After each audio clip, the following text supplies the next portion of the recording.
class. Today we are talking about the difference between tie-dye and batik.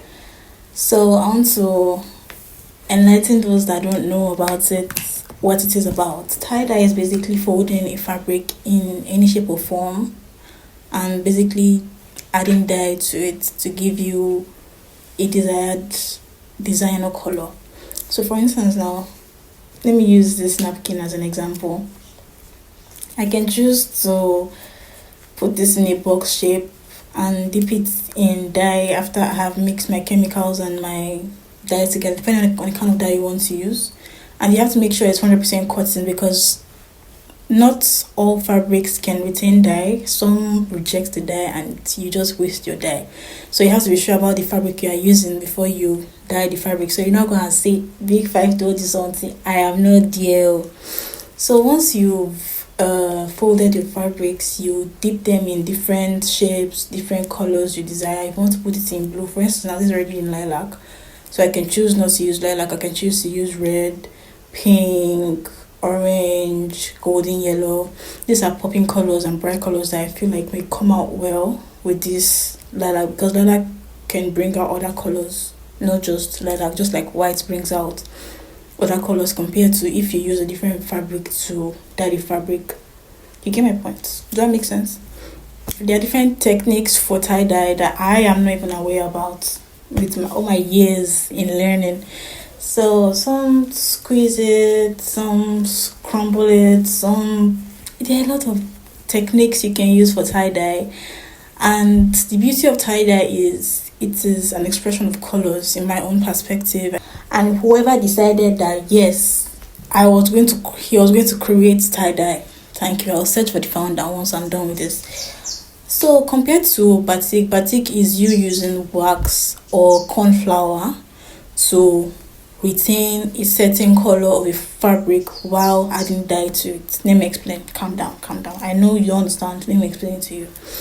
So basically, you have a plain fabric, and the fabric you have to design on it, because if you see batik fabrics out there, they have different designs and different patterns on it. Some are made with stamps, some are made with hand, but here's one that is made with hand I'm talking about. Like, let's say this is your pencil. God, we call it pencil. I'll make a video showing you how we carve our pencil. So let's say this is the pencil. You dip it in wax, then use the pencil to design whatever you want to design on the fabric. Once you are done with the first design, once you are done with the first sketch with the wax which is drawn with the pencil, you add dye the way you still add dye on tie-dye, but like a different amount of dye will be used for this compared to the amount that is used for tie-dye. So you add your dye, go back to your workspace, continue designing on the second dye you've added on, because the reason why you add the dye is because you want the dye to reflect on the fabric. So once you're done with the second colored design, that's designing, then you're done with the fabric. You block the colors you want to block, you do all the things you want to do.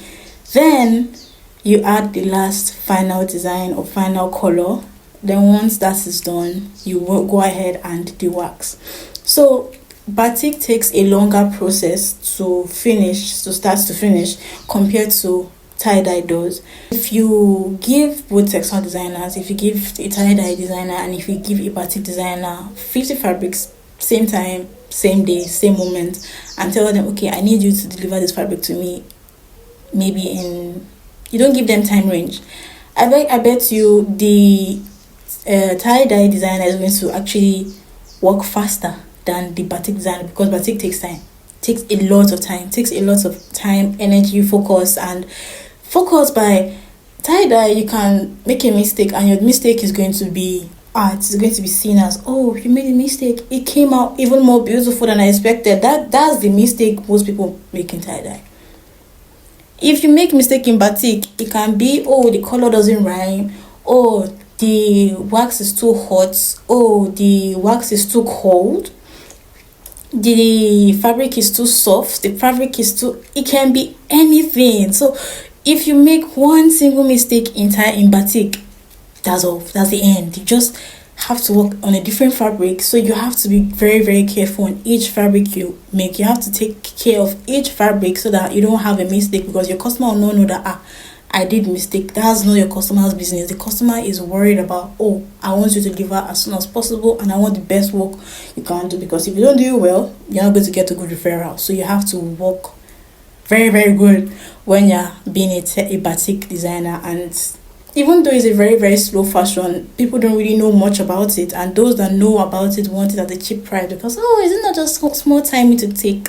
They don't even know about the wax you buy, the dye you have to buy, the fabrics you have to spend on. They compare your batik with somebody else's tie-dye that doesn't have to involve any wax. So batik artists, we need wax, we need kerosene, we need dye, we need table and chair for our workplace. Obviously, we need bowls for the fabric, we need a cooking space so that we can cook the fabrics, because we cook fabrics.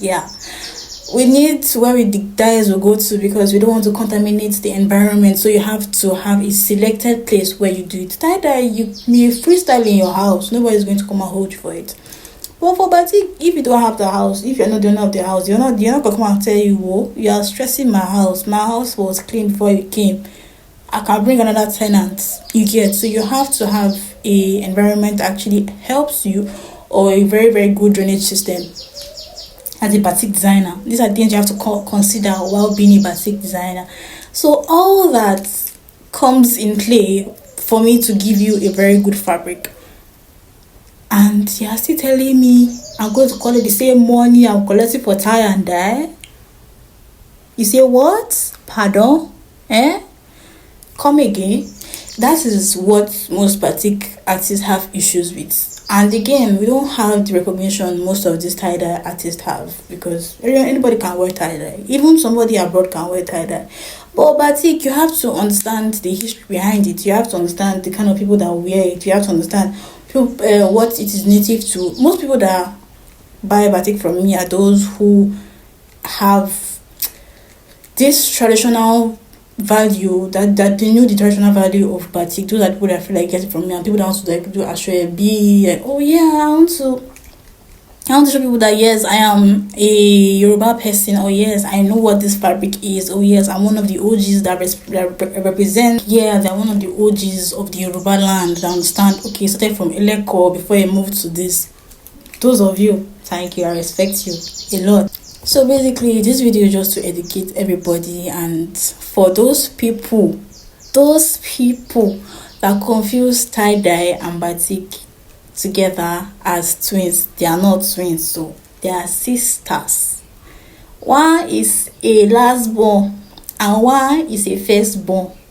Firstborn does all the work, last born enjoy the work of firstborn.